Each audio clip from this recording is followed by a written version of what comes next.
In Nepal, fresh unrest broke out in Kathmandu as clashes erupted between Gen Z youth and members of the party of outside Prime Minister KP Sharma Oli. Reports indicated that 10 people were injured during the confrontation, which quickly escalated into a tense situation. Authorities responded by reimposing a curfew in Bara district located along the border with India to prevent further violence and maintain order.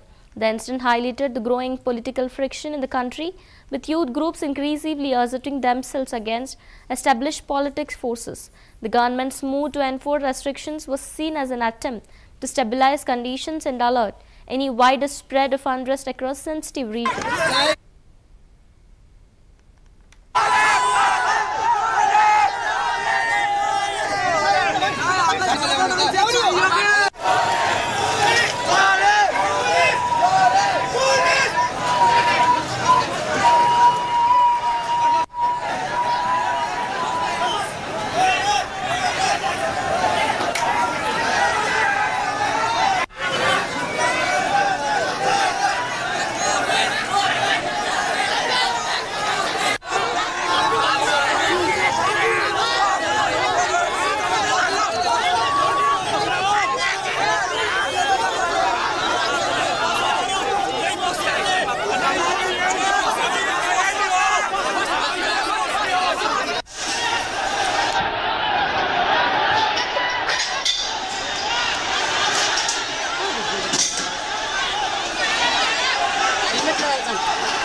पुलिसले लाठीचार्ज गरिसकेपछि ढुङ्गा यताबाट ढुङ्गामुढा भयो त्यहाँनिर त्यही हुँदै गर्दाखेरि चाहिँ अनि ढुङ्गा ल्याएर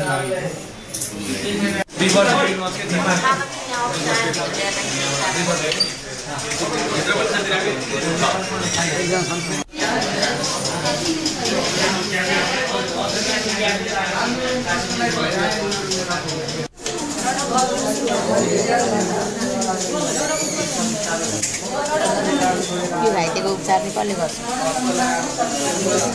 उहाँलाई समातेर दुईटा वडाइसे समातिसक्नु भएको छ र अरूलाई समाति जारी नै छ। अहिले अरविन्द शाहलाई समातिसकेपछि हामी वार्तामा जान्छौँ होइन, र हाम्रो आन्दोलन सकियो भन्ने चाहिँ छैन। सबैजना थुनेपछि मात्र सकिन्छ हाम्रो आन्दोलन। स्थगित हुन सक्छ तर आन्दोलन सकिँदैन, किनभने आज पनि मेरो साथीहरू घाइते भएको छ, एकदम गम्भीर घाइते भएको छ होइन। त्यो कार्यहरूलाई हामीलाई हेर्छौँ होइन, ऊ एकदम नाजुक स्थितिमा छ। त्यही भएर हामी कसैलाई यो छोड्ने चाहिँ हुँदैन। उनीहरूलाई पुरै कारवाही मात्र हाम्रो सम्पूर्ण तरिकाले यो आन्दोलन सकिन्छ।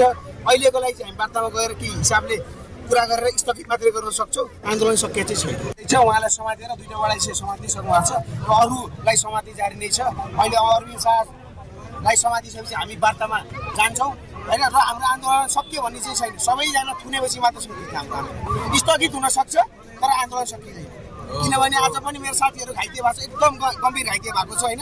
त्यो कार्यहरूलाई हामीलाई हेर्छौँ होइन, ऊ एकदम नाजुक स्थितिमा छ। त्यही भएर हामी कसैलाई यो छोड्ने चाहिँ हुँदैन।